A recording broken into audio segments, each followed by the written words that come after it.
যে আমার রাসূলকে কষ্ট দেয় তাদের উপরে লানত বর্ষিত হোক ফিদ দুনিয়া ওয়াল আখিরাহ দুনিয়ায় লানত আখিরাতেও লানত বর্ষিত হোক তোমার জায়গা হলো জাহান্নামের নির্দেশ করে এটার মধ্যে অনেকগুলি আয়াত আছে এই বিষয়ে যারা রাসূলকে মানে না তাদের জায়গা হবে জাহান্নামে কঠিন আযাব হবে রাত্র লম্বা হওয়ার কারণে আয়াতগুলি বের করলাম না ভাইরা আমার নবীর রওজা মুবারকের কিনারায় কত সম্মান ইজ্জত রাসূলের যেই আয়াতগুলি রাসূলের শানে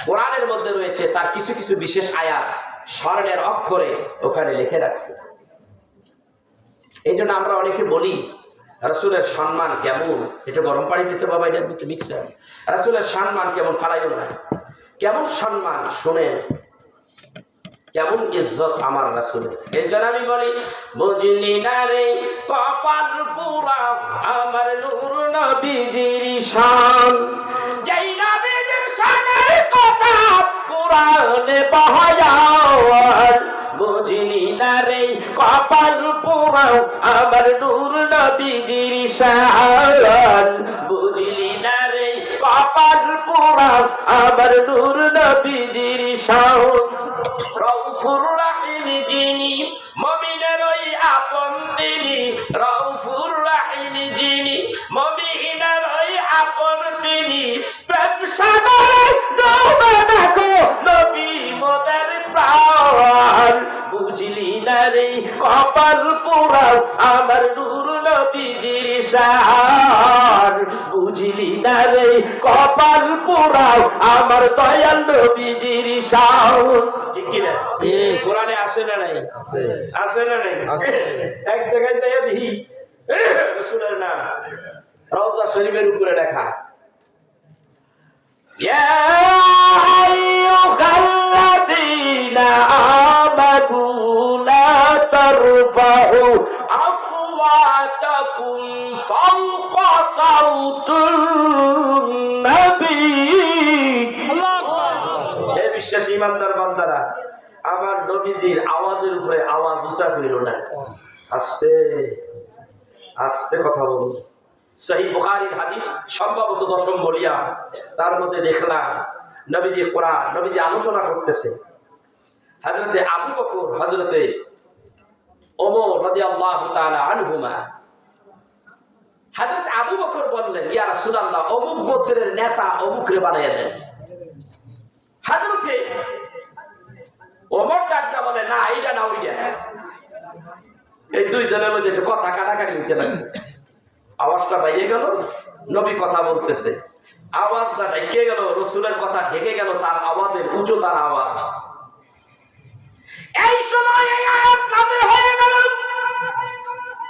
হযরত ওমর আর আবু বকর রাসূলের কাছে ডাকতে বলে ইয়া রাসূলুল্লাহ ক্ষমা করে দেন এমন ভুল যেন আমাদের আর হবে না গো নবী মাফ করে দেন আল্লাহ যে ঘটনা করে দিয়েছে আমার হাবিবের আওয়াজের উপরে যেন আওয়াজ উঁচু না হয় এখনো হেরে চিল্লা বিল্লা করা যাবে না আশ্চর্য কথা মদিনা শরীফের একটা তথ্য দেই যে তথ্যটা অনেক হাজিরাই জানে না শোনেন কেমন নবী ওখানে আওয়াজ দিয়ে কথা বলা যাবে না এই প্রসঙ্গে আমার কথাটা মনে পড়ে গেছে এটা একটা নতুন ওয়াজ আমার জন্য এক সময় হুজুর আমি ওয়াজ করিয়া পাগল করিয়া লাইছি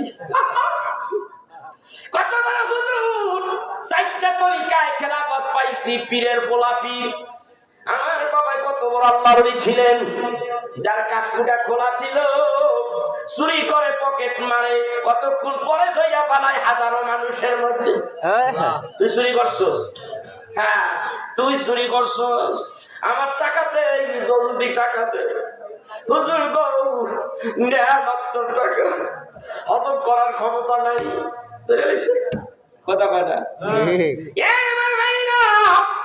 এই যে সাদাতপুর বাতিয়াল আমি নবীজির সম্মান নিয়ে ওয়াজ করতেছিলাম ঘরের মধ্যে শুয়ে আছি মসজিদ মাদ্রাসা ঘরের মধ্যে আমার আব্বা ফিল্ডের মধ্যে ওয়াজ করতেছে হাজারে হাজার মানুষ ওয়াজ করে আইছি আমি শুয়ে রয়েছি মাদ্রাসার মধ্যে এর মধ্যে তিনটা যুবক ঢুকিয়া আমার গলাটা ঠাসাতে ধরছে হাত পা গুলি ঠাসাতে ধরছে পকেটের ভিতর থেকে খঞ্জর বাইর করে আমার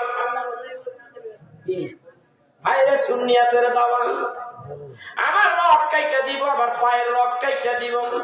আল্লাহ রাব্বুল আলামিন সেই দিন কিন্তু আমার বাঁচার উপায় ছিল না। কেমনে জানি পা টান দিছি, টান দিয়া লাইছিল, কেমনে পাও টান দিছি, কাটতে পারে নাই। আমার শরীরের ভিতরে ঘর্ম হতে লাগলো, এত ঘাম। আজকে বুঝি আমি বাঁচবো না, কেউ নাই রে আমার পাশে। আল্লাহ তুমি কিন্তু আসো, আমি কিন্তু বিপদে পড়ে গেছি। আল্লাহ নেই, আমি কিন্তু তোমার হাবিবের কথা বলতে চাই, আমি বিপদে পড়ে গেছি। আল্লাহ তুমি কিন্তু বদরের ময়দানে সাহাবীরা বিপদে, আল্লাহ হাবিব কান্দে, আল্লাহ ডাকদা বলে ওয়ালা তাহিনু ওয়ালা তাহজানু ওয়া আনতুমুল আ'লাউনা ইন কুনতুম মুমিনিন। কোনো ভয় নাই, কোনো চিন্তা নাই, যদি মুমিন হও বিজয় কিন্তু তোমাদের হাতে রেখেছি ও মুসলমান জাতি। ওই আয়াতের কথা আমার স্মরণ হয়ে গেল। আল্লাহ রে, আমি তো কোনো অপরাধ করি নাই, তোমার হাবিবের কথাই বলেছি। শুধু একটা কথা বলেছি, নবী হাজির ও নাজির, তাও কিতাবের মধ্যে, কিতাব আমার হাতে। এই কথা বলার কারণে আমার পায়ের রকের মধ্যে যেইভাবে টান মারছিল, আল্লাহ আমার বাঁচাইছে।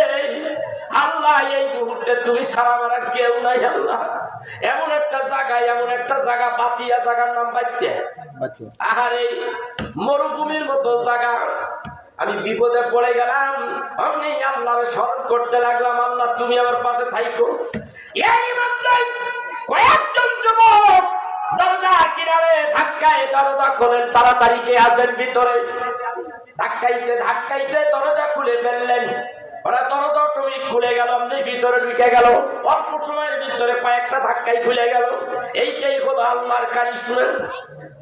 অমনি ওই যুবকেরা খঞ্জর লই একটা দৌড় মারছে, আর ওরা ভিতরে ঢুকলো।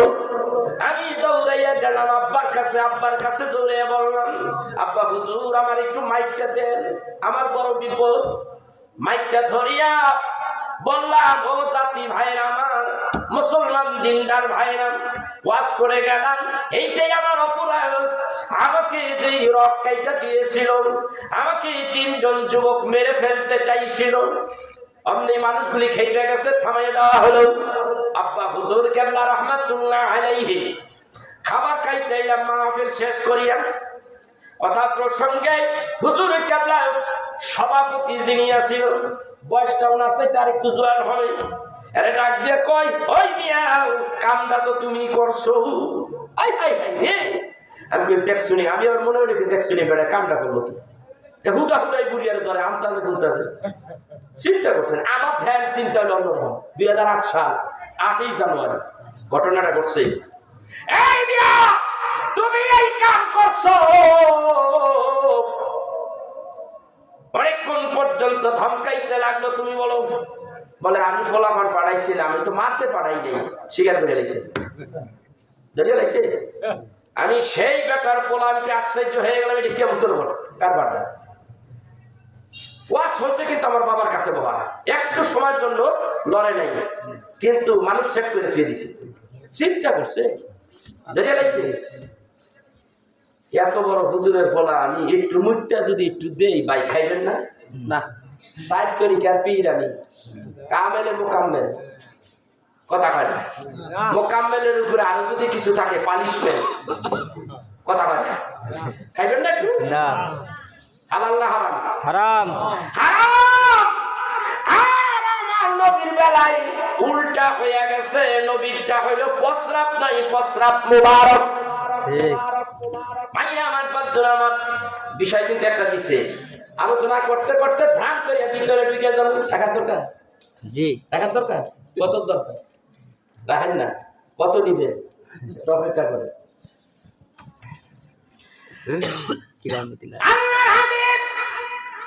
রাত্রি বেলা ঘরের মধ্যে শুয়ে আছে, হযরতে বেলাল মসজিদে আযান দেয়। আল্লাহু আকবার, আল্লাহু আকবার।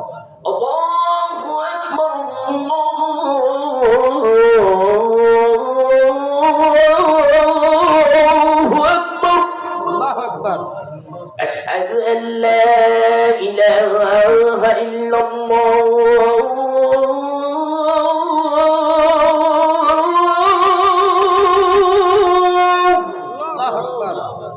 আশহাদু আল্লা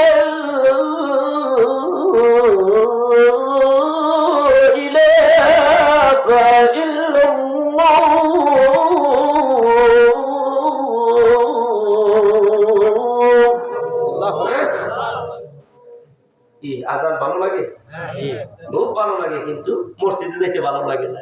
এই তো আমার বাঙালি জাতি। আশহাদু আন্না মুহাম্মাদার রাসূলুল্লাহ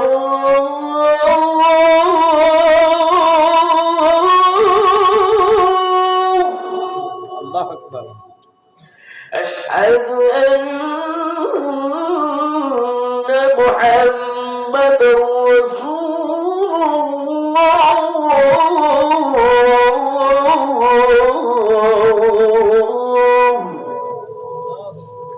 حي على الصلاة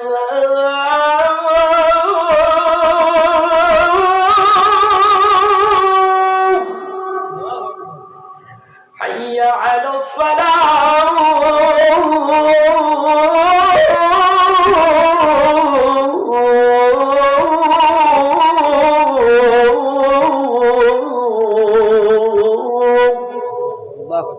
ভালো লাগে না, ভালো লাগে না, এটা জন্য রাখবেন ভাইরা। আজান শুরু হয়ে গেল, নবী ঘরে তো লেগে গেছে। রাইতে প্রস্রাব করিয়ে একটা পেয়ালার মধ্যে থুয়ে দিছে, খাটিয়ার নিচে পেয়ালাটা এই জায়গায় আমরা থুয়ে দিছে। থুইতে পারে, তিনি রহমাতের নবী, তার শত্রুর কোনো অভাব নেই। যদি বাইরে যায়, যুক্তি তো এইটা, বাইরে গেলে যদি ওই অবস্থায় মেরে ফেলায়, রাত্রে প্রস্রাব করিয়া তিনি পেয়ালার মধ্যে থুয়ে দিছে।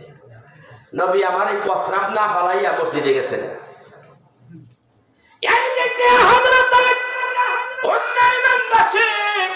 নবীজির পালক আম্মা, নবীজিকে 6 বছরের পরে হযরতে উম্মে আইমান দাসী লালন পালন করেছে। সেই উম্মে আইমান দাসীর কবরটা হলো জান্নাতুল বাকিতে। এই উম্মে আইমান দাসী ঘরের ভিতরে ঢুকছে, বিছানাটা ঠিক করবে, একটু ঝাড়ু দিয়া দিবে। ভেতরে ঢুকিয়া দেখে রে এমন এমন ঘেরান আইতে আছে, মেশকো আম্বিরের ঘেরান ধাসে ধাসে আইতেছে। এত মজার ঘেরান জীবনে কোনোদিন পাই নাই। কোত্থেকে এই ঘেরান আসতেছে? উম্মে আইমান দাসী বলে এমন ঘেরান জীবনে দেখি না। এই ঘেরান কোথা থেকে আসতেছে? উম্মে আইমান দাসী খোঁজাখুঁজি করতে লাগলো, গোটা ঘর তন্ন তন্ন করে খুলতে লাগলো। এক সময় কায়া দেখে নবীজি যেই খাটিয়ার মধ্যে ঘুমায়, ওই খাটিয়ার নিচে পায়া বরাবর একটা পেয়ালার মধ্যে স্বচ্ছ পানি, ওই পানির ভিতর থেকে সুঘেরান মেশকো আম্বিরের ঘেরান আসতেছে।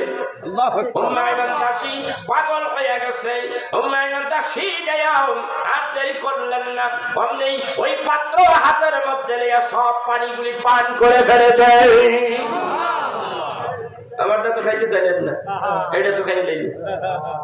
রাসূল আসলেন, ঘরের মধ্যে ঢুকিয়া খোদাখুদি করেন। উম্মে আইমান দাসী বলে, ইয়া রাসূলুল্লাহ, ইয়া হাবিবাল্লাহ, আপনি কি খোঁজেন গো নবীজি? মানে এই পেয়ালার মধ্যে পানি ছিল, পানি কই, কি করেছো? ইয়া রাসূলুল্লাহ, ইয়া হাবিবাল্লাহ, এই পানির ভিতর থেকে মেশকো আম্বিরের ঘ্রাণ আসতেছে। আপনি মনে হয় জান্নাতুল ফেরদাউস রাত্রি সায়ের করেছেন, ভ্রমণ করেছেন, ওখান থেকে সারাবান তাহুরা নিয়ে আসেন। আমি যে সবটুকু পান করে ফেলেছি, শুধু পান করেই খাদ্য হয় নাই, বর্তন ধুইয়া ধুইয়া আরো খাইছি। আমি বলে নাই কেন খাইলি, কেন খাইলি, আর খাইস না এমন বলে নাই, খেয়ে দিছে। যা পানি তো পান করেছ, জানে যা তোর জন্য দোজখের আগুন হারাও। কেমন নবী রে এই নবীর আমরা তো চিনলাম না। এটা কেমন নবী চিনলাম না। বাইরে আবার রাত্র অধিক হয়ে যাওয়ার কারণে আমি আলোচনা দীর্ঘায়ু করবো না। এই নবীকে একটু হাত করা দরকার আসেনি? জোরে বলেন।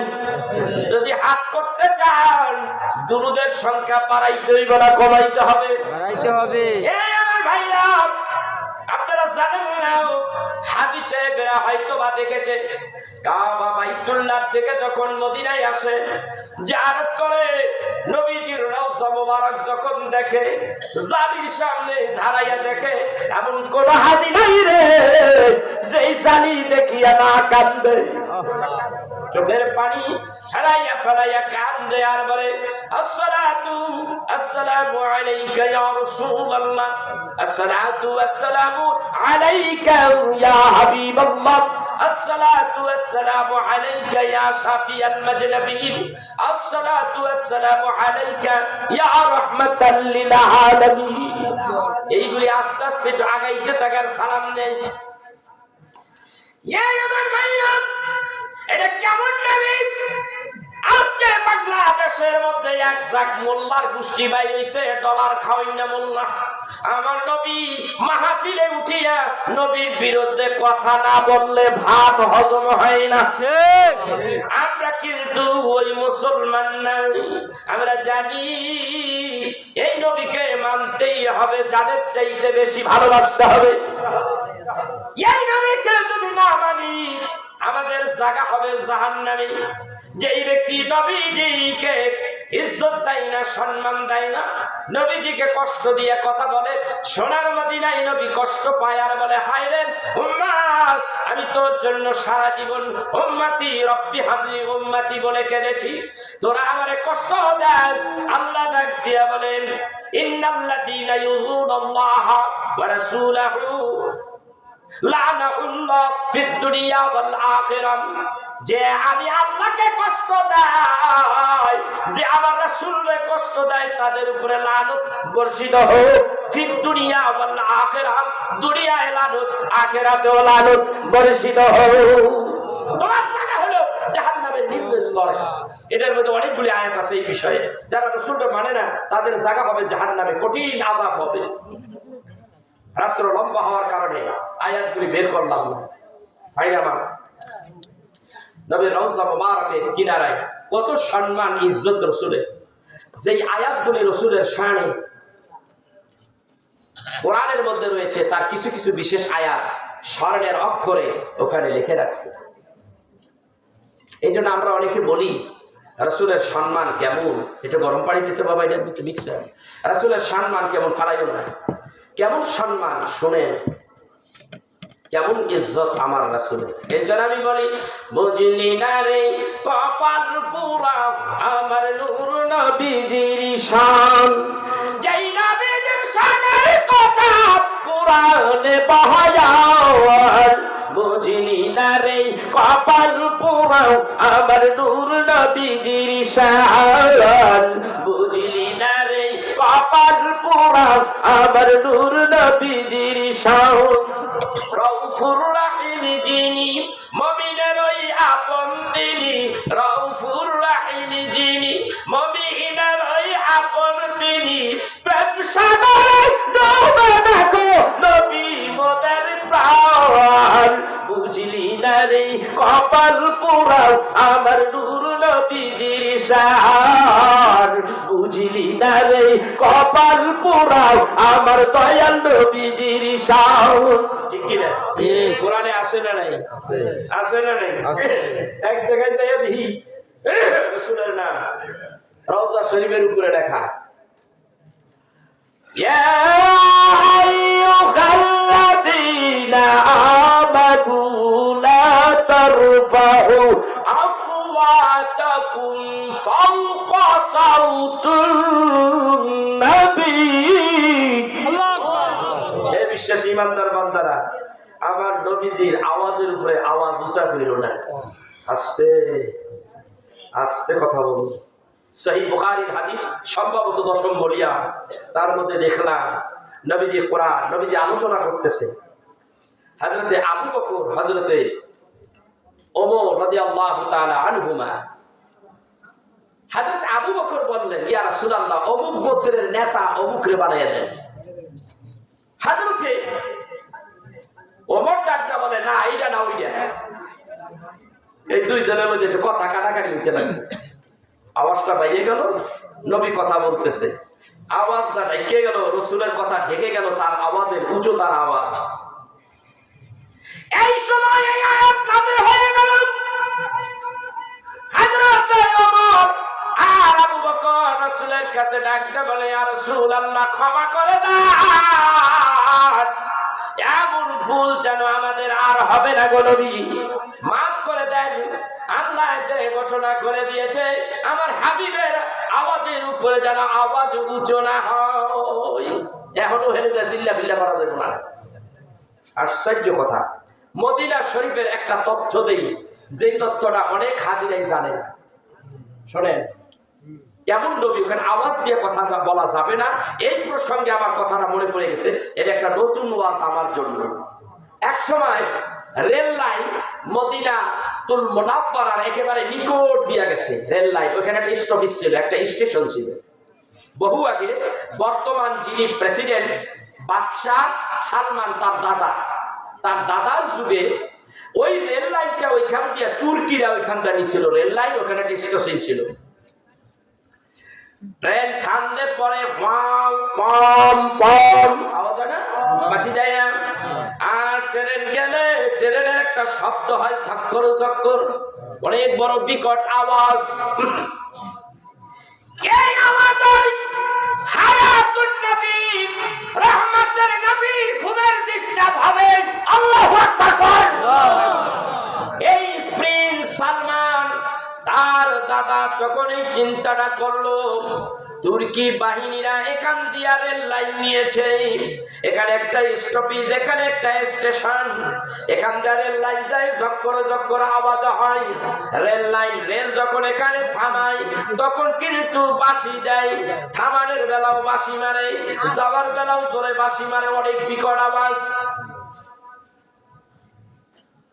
আমার ভাইয়া, ওই সময় তৎকালীন প্রেসিডেন্ট বাদশা তখন বলল, এইখানে এই রেল স্টেশন এখানে রাখা যাবে না, এই লাইনটা এখানে রাখা যাবে না। কেন রাখা যাবে না?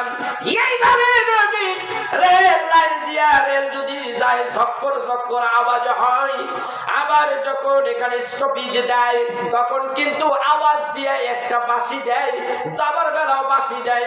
এর এতে করে আমার আল্লাহর হাবিবের রওজার মধ্যে ডিস্টার্ব হয়। অতএব এইখানে রেল লাইন, রেল স্টেশন রাখা যাবে না। আজও সেইটা এই মানে দর্শনার্থীরা দেখতে যায়, কিন্তু রেল চলে না, ওটি এখনো আছে, মদিনায় আছে এখন। কি সম্মান, কোথায় গেল এই সম্মান? কিন্তু মদিনাবাসী সরকার কর্তৃক যে সম্মানটা এখনো দিয়ে রাখছে। আরেক জায়গায় দেখি লেখা, আরবি ভাষায় বড় বড় অক্ষরে লেখা,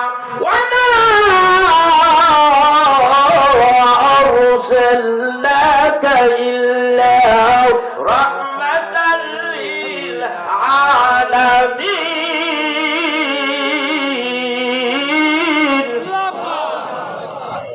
আমার ভাইরা, বন্ধুরা আমার, এইরকম অনেকগুলি আয়াত আছে ওইখানে লেখা। এই হাবিবুল্লাহ নবীরে আমরা যদি তার প্রেমে পাগল হইয়া তার উম্মত দাবিদার যদি উম্মতের মতো উম্মত হতে পারি, এই পৃথিবী ছাড়িয়া যখন একদিন চলে যাব, মনে রাখতে হবে ও মুসলমান, এই দুনিয়ায় যখন আসলাম, দুনিয়ার মধ্যে রাসূল ছাড়বো না, ভুলবো না। পৃথিবী ছেড়ে যখন চলে যাব তখনও কিন্তু রাসূলকে ছাড়বো না, ভুলবো না। ঠিক না বেশি?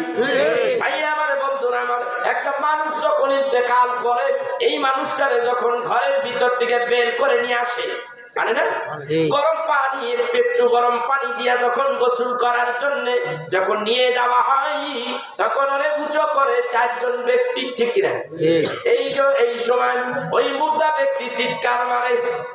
ইমাম গাজ্জালী রাহমাতুল্লাহ আলাইহি তার দাকাইকুল আকবার কিতাবের মধ্যে লেখে, আজকের থেকে 18-19 বছর আগে কিতাবটা পড়েছিলাম। এই মানুষটাকে যখন জানাজার জন্য প্রস্তুত করা হলো, জানাজা পড়ানো হলো, এইবারে খাটিয়া 4 জনে ধরিয়া ধরিয়া গোরস্থানের দিকে নিয়ে যায়। মুর্দা ব্যক্তি চিৎকার মারতে থাকে। ভাইরা আমার, এমন জোরে চিৎকার মারে, চিৎকার মারতেই থাকে, মারতেই থাকে। আল্লামা শাহ কারামত আলী জয়পুরি রাহমাতুল্লাহ আলাইহি তার মাদখাল কিতাবের মধ্যে লেখে, ওই জায়গায় যখন জানাজা হয়, রহমতের নবী ওই জায়গায় হাজির হয়ে যায়। রহমতের নবী হাজির হয়ে যায়। আল্লাহু আকবার। হাজির হয় তখন নবী কান্দে, রব্বি হাবিব উম্মতি, ও আল্লাহ কিছুক্ষণের মধ্যে আমার এই উম্মতটা কবরের মধ্যে চলে যাবে। আল্লাহ গো, এই দুনিয়ার জমিনে থাকা অবস্থায় আমি রহমতের নবী আমার উম্মতের গুনার জন্য মাপ চাইলাম রে আল্লাহ। হায় হায় হায় হায়, কেমন নবী এটা! কবরের মধ্যে রেখে দেওয়া হয়, চিৎকার মারে মুর্দা। এই চিৎকার কেউ শোনে না, কেউ শোনে না। এই সময় মুর্দা ব্যক্তি যখন চিৎকার মারে, মুর্দায় ডাকতে কয়, এত চিৎকার মারলাম আকাশ ফেটে যায়, জমিন ফেটে যায় আমার আওয়াজে, তোরা কেন আমার আওয়াজ শোনস না? আমার আহাল পরিবার কেন রে তোরা শোনস না?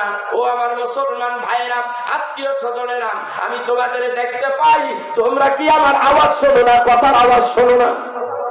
আমার কোথায় লইয়া যাও, কোথায় লইয়া যাও? লম্বা ইতিহাস নিতে নিতে যখন কবরে নিয়ে কবরস্থানে নিয়ে আসলেন, কবরের মধ্যে রাইখা দেয়, তখন জানি কি কয়, কথা কয় কি কয়, তখন কি কয়, কবরের রাখে তখন কি কয়, কেউ কবরের মধ্যে যখন লাশ রাখে তখন কি কয়, ওয়া শোনেন কে আপনাদের দেশে কেমনে রাখেন? বিসমিল্লাহ দিয়ে এই দোয়াটা হইলো বিসমিল্লাহি ওয়া আলা রাসূলিল্লাহ, বিসমিল্লাহি ওয়া আলা মিল্লাতি রাসূলিল্লাহ। এর অর্থ হলো, আল্লাহ গো, তোমার নামে রাসূলের মিল্লাতে রেখে গেলাম। তাহলে রসুল আসে না নাই? দাওয়ার বেলা মুর্দা যখন কবরে যায় তখন রসুল আসে না নাই? গভীর মনোযোগ। এইবার কবরের মধ্যে রেখে দেওয়া হলো, গভীর মনোযোগ। কবরের মধ্যে যখন রেখে দেওয়া হলো, হাদিস শরীফে মিশকাতের হাদিস আসে, কবরটারে যখন ঢাকিয়া ঢুকিয়া মিনহা খালাকনাকুম, সবাই করেন মিনহা খালাকনাকুম ওয়া ফিহা নুঈদুকুম ওয়া মিনহা নুখরিজুকুম তারাতান উখরা। এই বলিয়া মাটি দিয়া যখন 40 কদম চলে আসেন, এমন সময় একজন রোমান ফেরেশতা আসেন। গভীর মনোযোগ। কি আসে? মনকির নকির ফেরেশতা আসার আগে আরেকটা ফেরেশতা ঢোকে, নাম তার রোমান ফেরেশতা। গভীর মনোযোগ। অনেক দূর কিতাবের গভীরের থেকে এই ঘটনাটাইলে উঠাইছি আমি। রাত্র 1টা পার হয়ে যায়, অত কষ্ট করে আমি বয়ান করতেছি। গভীর মনোযোগ। কিছু পাইতে হইলে একটু বসতে হবে, কষ্ট করতে হবে। গভীর মনোযোগ সহকারে শুনুন। ইমাম গাজ্জালী রাহমাতুল্লাহ আলাইহি তার কিতাবে লেখে, এমন সময় রোমান ফেরেশতা যাইয়া কয়, একটা গদা হাতে, বা গদা শ্রেণী গদা, গদা ইটা মগর বড় বড় চাক্কা ওঠে, শুকাইয়া গেছে, খেত তৈয়ার করার জন্য বাড়ি দেয়। এরকম ইটা মগর গদা লইয়া হাজির, বসাইয়া গদাটা এখানে রাখে, উঠা বল ধরিয়া উঠাইয়া বসায়, হেরান ধরে থাকে। এইবার ডাক দেখই কাপড়ের কাপড় পয়লা যেটা বড়টা খুললে হালা কান্দা এমনি বিছাইয়া দেয়। এইবার জীবনে কত অন্যায় করছস লেখ, কথা কয় না লেখ, ডাকতে বলে এ আগন্তুক ফেরেশতা, আমি কি দিয়া লিখবো? আমার তো কলম নাই।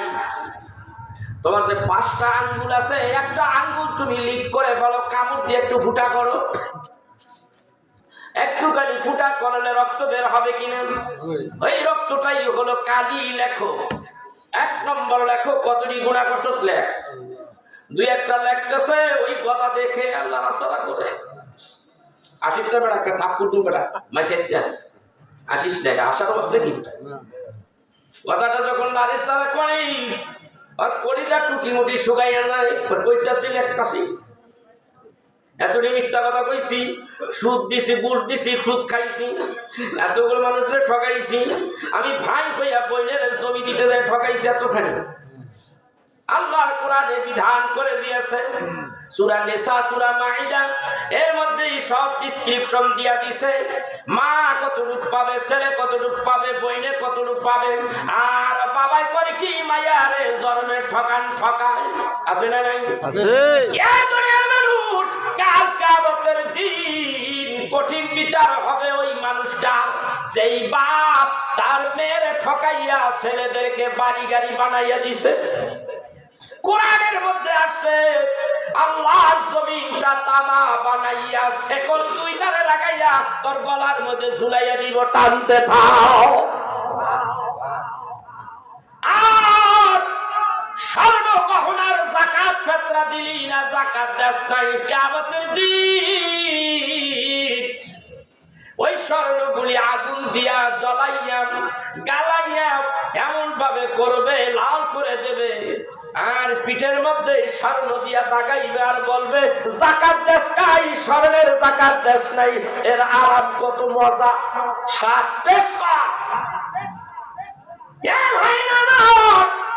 আজকে অবস্থায় এমন হইল, মেয়েদেরকে বিবাহ দিয়া দিলে, ছেলেদেরকে বিয়া করাইলে, বাবে মেয়ের ঠকায়, ছেলের জিতাইয়া দেয়, বাবারে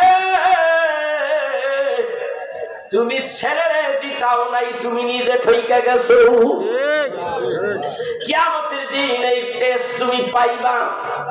ও ভাই, বইনের ঠকাও নাই, তুমি নিজে ঠকাচ্ছ, কিয়ামতের দিনে এটা বুঝতে পারবা, হারে হারে টের পাইবা। আছে না নেই? আছে।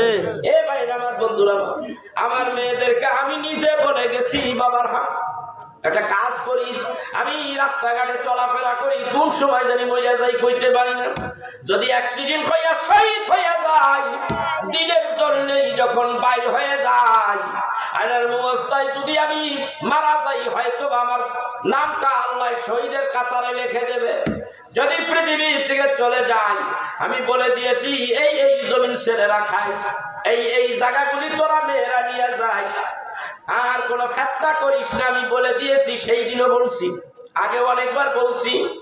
ভাই আমার, বন্ধুরা আমার, এই দুনিয়ার আরাম আয়েশ মেয়েদেরকে ঠকাইয়া ভাগ বাটোয়ারা করতে যাই, একজনে ঠকাইলেন, আরেকজনে জিতাইলেন। ভাইরা আমার, এর আরাম এমন আরাম, দুনিয়ায় কিছুদিনের আরাম, কিয়ামতের দিন এর মজা কিন্তু আপনি পাইবেন। কি কথা কয় না? সেই জন্য মেয়েদের ঠকাইয়েন না, মেয়েদের অংশ দিয়া দেন, মেয়ের অংশ মেয়েরে দিয়া দেন, ছেলের অংশ ছেলেরে দিয়া দেন। খবরদার এই কাজ কোনোদিন কইবেন না। এই আমার ভাইরা, লেখ লেখ রোমান ফেরেশতা কয় লেখ লেখতে আসে, লেখতে লেখতে লেখতে লেখতে পর্যায়ক্রমে গভীর রাতে কার লগে জিরা করছে মনে পড়ে গেছে, অমনি কলম আঙ্গুল উঠে এইভাবে রাখছে, আর লেখেন একটা করে বাড়ি দেয়, বাড়ির ছোটই দেহটা ছিন্ন বিচ্ছিন্ন হয়ে যায়। আবার এইগুলি আবার দেহটা আল্লাহর কারিশমায় সেইটা দেহটা গড়াইয়া ওঠে। দেখতে কয় লেখ, জলদি লেখ। লেখতেছি এত তারিখে এত সালে, এই রাত্রে রাত্রে এই কটার সময় আমি একটা মেয়ের সঙ্গে জিনা করছি। লেখ, এই এই কাজগুলি লেখ। বাইরে আমার লেখাইল, এরপরে বলতেছে এইবার আরেকটা পিঠের মধ্যে বলে, এইবার যা ভালো ভালো কাজ করছো এইগুলি লেখ, এইগুলি ঢক ঢক করে দেখে, তাড়াতাড়ি লেখে। লেখার পরে দিয়া গলার মধ্যে ঝুলাইয়া দেয়, এই ঝুলন্ত এই আসামি হইয়াও হাসরের ময়দানে এই সাইনবোর্ড নিয়ে তুমি উঠবা।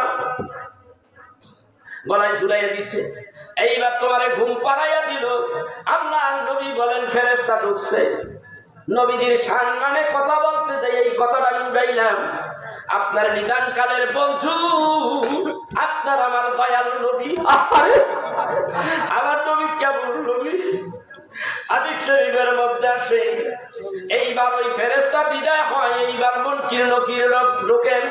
কিরামান কাতিবিনা ইয়ালামুনা মা তাফআলুন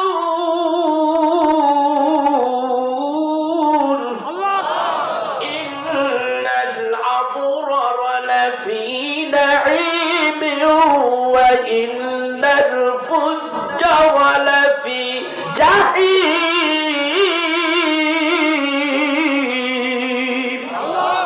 আল্লাহ ডাক দিয়ে কয়, ভালো কাজ করলে জান্নাত পাইবি, খারাপ কাজ করলে জাহান্নামে যাইবি।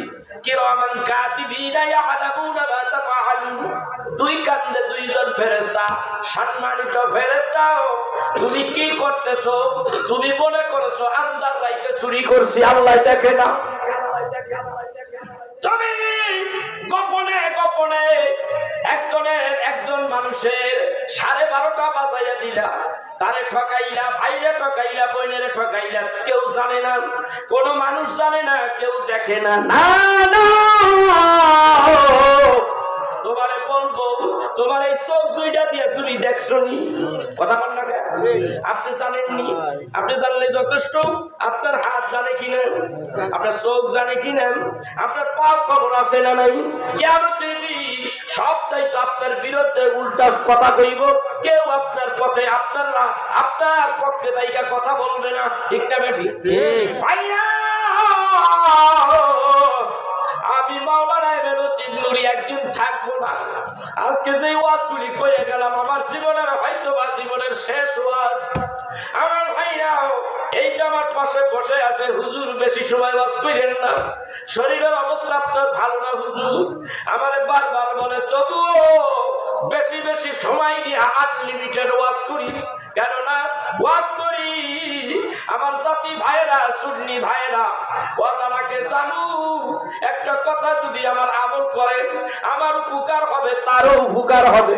আমি যদি আলোচনা করতে যাই, আমি যদি শহীদ হয়ে যাই, মরে যাই, কিয়ামতের দিন আল্লাহর কাছে বলতে পারবো, আল্লাহ রে, তুমি বলেছো ফাইন্নামা আলাইকাল বালাগ, তোমার দায়িত্ব ছিল প্রচার করা। আল্লাহ, আমি ঠিকই প্রচার করেছি। আল্লাহ গো, মানুষের সঙ্গে কন্টাক্ট করি নাই, টাকা পয়সা লেনদেন করি নাই। আল্লাহ গো, তোমার হাবিবের কথা, তোমার কথাগুলি আমি চেষ্টা করেছি মানুষদেরকে বুঝাইবা। এই চিন্তা নিয়ে সব সময় ওয়াজ করি। ওয়াল্লাহি ওয়াল্লাহি, আল্লাহর কসম করে বললাম, ভাইয়া এইবার কবরের মধ্যে এইবার ওইটাই ঢুকবে, ঢুকে বলবে মান রব্বুকা ওয়া মা দীনুকা ওয়া মান নাবিয়ুকা। তিনটা প্রশ্ন করবে। ভাইরা আমার, তিনটা প্রশ্নের জবাব দিতে পারলে তো শোনাই সোহাগা।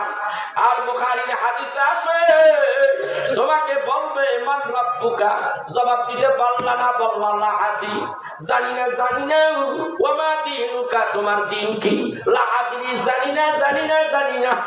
তোমাকে যখন বলা হবে দুইটা প্রশ্নের জবাব তুমি দিতে পারলা না, বুখারীর হাদিসের মধ্যে আসছে, একটা প্রশ্নের জবাব না দিলে তোমার উপায় থাকবে না, কষ্টের সীমা থাকবে না। আল্লাহর নবী বলেন, হাদিস শরীফের মধ্যে আছে, নবীজি ডাক দিয়া বলে, তোমার যখন জিজ্ঞাসা হবে ওমান নাবিয়ুকা, তোমার নবীকে, মিশকাতের হাদিসের মধ্যে আসছে, নবীজিকে ওই কবরের মধ্যে, তোমার কবরের মধ্যে, যার কবরের মধ্যে হাজির করা হবে। আর বলা হবে মান হাজার রাসূল, এই ব্যক্তিটার চিনুনি, যেই ব্যক্তি আশিকে রাসূল, তার জবান দিয়া বের হয়ে যাবে হাজা মুহাম্মাদুর রাসূলুল্লাহ সাল্লাল্লাহু আলাইহি ওয়াসাল্লাম। এইটাই হলো আমার প্রাণের নবী, আমার জিন্দা নবী, যেই নবীর ওয়াজ শুনে শুনে কাঁদছি। মাওলানা লতিফ নুরি কাঁদছে, আমরাও তার সঙ্গে কেঁদেছি। এই তো সেই আমার নবী, একমাত্র আশিকেরা নবীরে চিনতে পারবে। আর যারা বেঈমান, আকার কুকান বেশি বেশি করছে, দিনের পথে নিজের সময় ব্যয় করে নাই, দিনের পথে চলে নেই, এই মানুষটার অবস্থা হবে, সেই মানুষটার জানা থাকলো আল্লাহ ভুলাইয়ে দিব। সেই ব্যক্তিকে বলা হবে মান হাজার রাসূল, এই ব্যক্তিটার চিনুনি। এই ব্যক্তি বলবে লা আদরি লা আদরি, হায় হাতা লা আদরি, হায় হাতা লা আদরি, না না, সিরিরাম সিরিরাম। আল্লাহ ডাকতে বলবে, আমার চেনস নাই, এই কবরটার মধ্যে জাহান্নামের আগুন দিয়া ভরপুর করে দেয়, কিয়ামত পর্যন্ত জ্বলতে থাকুক। এই কবরটার মধ্যেই সাপ বিচ্ছুর বাসা বানাইয়া দেয়।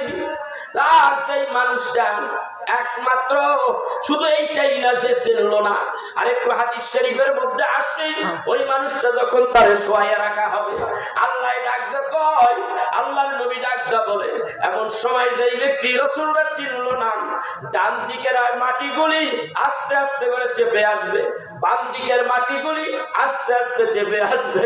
এমন ভাবে আস্তে আস্তে এই ডান দিকের হাড্ডি, এই পাথরের হাড্ডিগুলি এমন ভাবে চাপা দিব, বাম দিকের হাড্ডিগুলি এমন ভাবে চাপা দিব, এমন করে চাপা দিব, একটু চাটার চোটে তোমারে মাটির সঙ্গে মিলাইয়া দিব, তোমারে এমন ভাবে কষ্ট দিব, কবরের আযাবের মধ্যে অবশ্যই কষ্ট হবে। আল্লাহর নবী বলেন, পাপিষ্ঠ ব্যক্তিদের কবরের মধ্যে আযাব হবে, শুধু আযাবই হবে না। আল্লাহর নবী বলেন, পাপিষ্ঠ ব্যক্তিদের কবরের মধ্যে 99টা জরির সাপ থাকবে, এখান দিয়া ওখান দিয়া শুধু কামড়াইবে আর কামড়াইবে, ইয়াউমাল কিয়ামা, এই দিবস থেকে কিয়ামত পর্যন্ত কামড়াইতে থাকবে। নবী আমার ডাক দেখুন, একটা সাপ যদি পৃথিবীর বড় পাথরওয়ালা একটা পাহাড়ের উপরে যদি সবল মারল, একটুখানি বিষ মাইরা দিত, ওই বিষের আঘাতে, বিষের ক্রিয়ায় পাহাড়টা মোমের মতো গলিয়া যাইত। তোমার আমার যদি নবীরে না চিনি, নবী হারা যদি না হারা হইয়া যায়, নবী হারা যদি হইয়া যায়, কবরের মধ্যে বিপদ আছে, কিয়ামত পর্যন্ত তোমারে আমারে এইভাবে সবল দিতেই থাকবো। ও আমার ভাইরা, এই জন্যই বলি, বেশি বেশি নবীর দুরূদ পড়ো, বেশি বেশি নবীর মিলাদ পড়ো, বেশি বেশি নবীর পাগল হও। নবীর পাগল হইলে আল্লাহ তাআলা ঘোষণা দিছে, তোমার জীবনের গুনাহ মাফ। সেই নবীর পাগল হইলে গুনাহ মাফ হইয়া গেলে, ওই নবীকে কবরের মধ্যে যদি চিনতে পারো, যদি আসে খাও, কবরের মধ্যে চিনতে পারবা। যদি কবরে চিনতে পারো, আশা করা যায় কবরে তুমি খালাও। যদি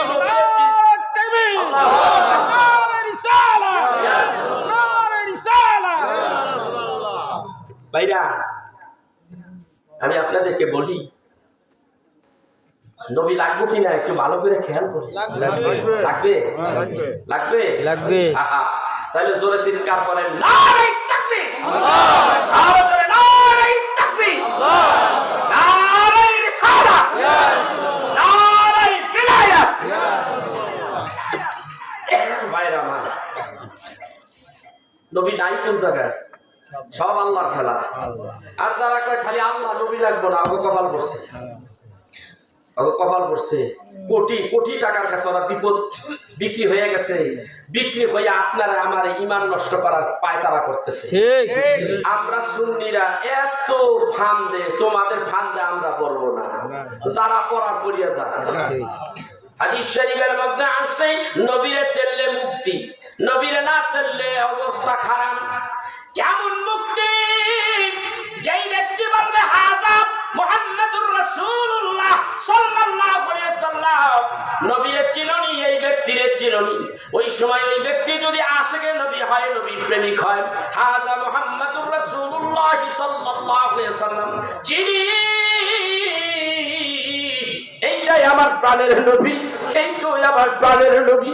আল্লাহর নবী ডাকতে কয়, এইবার একটা কাজ করো, কবরের ডান দিকে তুমি যে শুয়ে আছো, ডান দিকের মাটিটার 70 গজ দূরে সইয়া যাও, বাম দিকের মাটিকে বলবে 70 গজ দূরে সইয়া যাও। একেবারে এমন ভাবে আপনার একটা গোডাউন বানাইয়া দিব, বিশাল জায়গা হয়ে যাবে, কবরটা প্রশস্ত হয়ে যাবে। আপনার নবী বলেন, এই কবরের ভিতর দিয়ে একটা সুড়ঙ্গ বানান, এই সুড়ঙ্গর মাথা হবে কবরের মধ্যে। এই আশিকে নবীর কবরের মধ্যে সুড়ঙ্গের একটা মাথা থাকবে, আরেকটা মাথা নিয়ে আল্লাহর জান্নাতের মধ্যে লাগাইয়া দে। জান্নাতের যত আরাম আয়েশ আছে সবগুলি এই জান্নাতি ব্যক্তির ভিতরে ঢুকাইয়া দে। আল্লাহু আকবার। এরপরে নূরের ফরাশ তার পিঠের নিচ দিয়ে বিছাইয়া দে, বিছানা বানাইয়া দে। আল্লাহু আকবার। নবী এইবার দরকার আছে না নাই? আছে। আমিনপুরের ভাইরা, নবী যদি দরকার তাহলে নবীর প্রেমে কাঁদবেন, নবীর প্রেমে দুরূদ সালাম পড়বেন, মিলাদ কিয়াম পড়বেন ইনশাআল্লাহ। আর যদি দরকার না থাকে যা খুশি তা করেন, গা আমার যা বলার বলে দিছি। ঠিক দরকার আছে, আছে, এই নবীর দরকার আছে। আছে। এই নবীর দরকার থাকলে নবীর প্রেম ভালোবাসা অন্তরে রেখে ইনশাআল্লাহ মনে থাকবে। ইনশাআল্লাহ কথা পায় না, ইনশাআল্লাহ মনে থাকবে। আরে এই নবীর শান মান লাইট ঘুরে কইলেও শেষ হবে না, আমার মাথায় এখন এত আলোচনা এসে গেছে। নবী চাই, কোরআন চাই, হাদিস চাই, এজমা চাই, কিয়াস চাই, এই পাঁচটা চাই, ঠিক কিনা? ঠিক। কোনো ছাড় নাই। আর কাফের গোষ্ঠী যারা, এরা তো উপরে উপরে মাথায় টুপি, এই যে সেই দিন দেখছেন নি একটা ধরা খাইছে, কতদিন ধরে বলে নামাজ পড়ায়, নামাজ পড়ায় ইমাম সাহেব ধরছে, ধরা খাইছে বলে এখন কয় যে এটা তো দেখা যায় খ্রিস্টান। হ্যাঁ আমার আব্বা হুজুরকে রহমাতুল্লাহ আলাইহি আজকের থেকে 35-40 বছর আগে এই আলোচনা করতো, খ্রিস্টান এই দেশে আইসা পড়ছে, ইমামতি করতেছে, এই দাড়ির মধ্যে একটা ছোট্ট একটা বুতামের মতো একটা কি জানি আছে, ওইটার মধ্যে ওরা কথা কইতে থাকে, ওইটা আমেরিকায় জায়গা ওই কথা। হ্যাঁ, কত কিছু তার বাস্তব প্রমাণ এখন দেখতেছে। আজকের থেকে বহু বছর আগে আমার আব্বা হুজুর বলছে এইগুলির সমস্ত জমায়েত হলো সেই মদিনায়, মক্কায়, ওখানে বসে ওরা গুছায়, লোক গুছায় আর মাল পানি ডালতে থাকে, দিনার দেয়, ফুলুস দেয়, এটা দিয়ে এই কাম করবি, রসুলের বিরুদ্ধে কথা কবি। ওইখানেও খ্রিস্টানরা আছে। আমার বাংলাদেশে অভাব নাই। আমার ভাইয়া রসুলের বিরুদ্ধে যারা বলে তারাই মনে করবেন এটা খ্রিস্টানের জাত, এইটা খ্রিস্টানদের এজেন্ট, রসুলের দুশমন, সেইখানে পড়ে সেইখানেই থাকা। ঠিক কথা বলে কাকে জীবন চলে যাবে তবুও রসুলকে ভুলবো না, ছাড়বো না, ঠিক না বাসে? কারো কোনো আদর্শ আমাদের প্রয়োজন নাই, কারো কোন নেতার আদর্শের দরকার নাই, কোন ব্যক্তির আদর্শের দরকার নাই, কোন দলের অনুসরণের দরকার নাই। দরকার একটাই, লাকাদ কানা লাকুম ফী রাসূলিল্লাহি উসওয়াতুন হাসানাহ। হে উম্মাহ, হে বিশ্বের মুসলমান, তুমি তাকাও, রাসূলের চরিত্র ছাড়া তোমার কোনো গতি নাই, রাসূলের চরিত্র ছাড়া তোমার আবার মুক্তি পাওয়ার কোনো উপায় নাই, ঠিক না? ঠিক করে বল। এই জন্য সবাইকে বলবো, আমরা যতদিন বেঁচে থাকবো ততদিন রাসূলের আদর্শের জীবন গড়ব। রাজি আছি কিনা জোরে বলো। প্রত্যেকটা মুসলমানদেরকে বলে দিতে চাই, যারা আমার রাসূলের বিরুদ্ধে কথা বলবে, যারা আল্লাহদ্রোহী কাজ করবে, যারা রাসূলের চরিত্র থেকে, আমার রাসূল থেকে আমাদেরকে মাইনাস করার চেষ্টা করবে, যেখানে বসে চেষ্টা করবে ওইখানেই আঘাত, ওইখানেই প্রতিবাদ। রাজি আছে কিনা জোরে বলো। এই জীবনে কি নাম আছে? আল্লাহু আকবার, ইয়া রাসূলুল্লাহ সাল্লাল্লাহু আলাইহি ওয়াসাল্লাম, ইয়া আলী ভাইরা, এই জীবনে কি নাম আছে? যদি জীবনে রাসূলকে না পাই, যেই রাসূলের কথায়, যেই রাসূলের আঙ্গুলের ইশারায় চন্দ্র দুই ভাগ হয়ে যায়, যেই রাসূল কদম উপরের দিকে উঠাইলে আরশ আজিমে চলে যায়, যেই রাসূল কোন একটা বিষয়ের উপরে যদি হ্যাঁ বলে উম্মতি মুহাম্মাদীর জন্য তা জায়েজ হয়ে যায়, যেই বিষয়ে আল্লাহর হাবিব না বলে উম্মতি মুহাম্মাদীর জন্য সেটা হারাম হয়ে যায়, যেই রাসূলের কথাই হলো আইন, যেই রাসূল যা বলেছে প্রত্যেকটা কথা আল্লাহর কোরআন, আল্লাহর হাদিস, আমার রাসূলকে জীবন যাবে, রাসূলকে ভুলবো না, জীবন চলে যাবে, রাসূলকে ছাড়বো না, জীবন চলে যাবে, রাসূল বিদ্বেষী কথা বলবো না, সমর্থন করবো না। এই দেশে কতগুলি বেয়াদব মৌলবি বের হয়েছে, নামধারী খ্রিস্টান এজেন্ট, জীবন চলে যাবে তবুও তাদের কথা শুনবো না। রাজি আছো কিনা জোরে বলো। কতদিন আর বাঁচবে? 60 বছর, 70 বছরের জিন্দেগি। কিয়ামতের দিন লক্ষ কোটি কোটি বছর আল্লাহর জান্নাতে চলে যাবা। রাসূলের বিরুদ্ধে যারা কথা বলে তাদের বিরুদ্ধে তুমি বজ্র আওয়াজে প্রতিবাদ করো, আল্লাহ তোমাকে আমাকে জান্নাত দিয়ে দেবে। এর বিনিময়ে আল্লাহ জান্নাত দিয়ে দেবে। জান্নাতের মধ্যে তোমার আমার হায়াত শুরু হবে, শেষ নাই।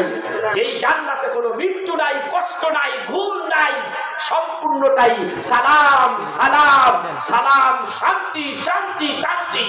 এই শান্তি যদি পেতে চাও, জান্নাত যদি পেতে চাও, আল্লাহর হাবিবের সব কথাগুলি, একটু যাক কথাগুলি মেনে নিতে হবে। রাজি আছি কিনা বলে বলো। এমন একটা রাসূল পেয়েছি, ইন্নাকা লাআলা খুলুকিন আযীম। আল্লাহ বলেন আমার হাবিবকে অনুপম চরিত্রের অধিকারী বানিয়েছে, মহান চরিত্রের অধিকারী। তোমরা যদি বাঁচতে চাও, আখিরাতে মুক্তি পেতে চাও, আল্লাহর হাবিবের চরিত্র, আল্লাহর হাবিবের আদর্শ তোমরা মেনে নাও, তাহলে তোমাদের জিন্দেগি সফল আসবে। ঠিক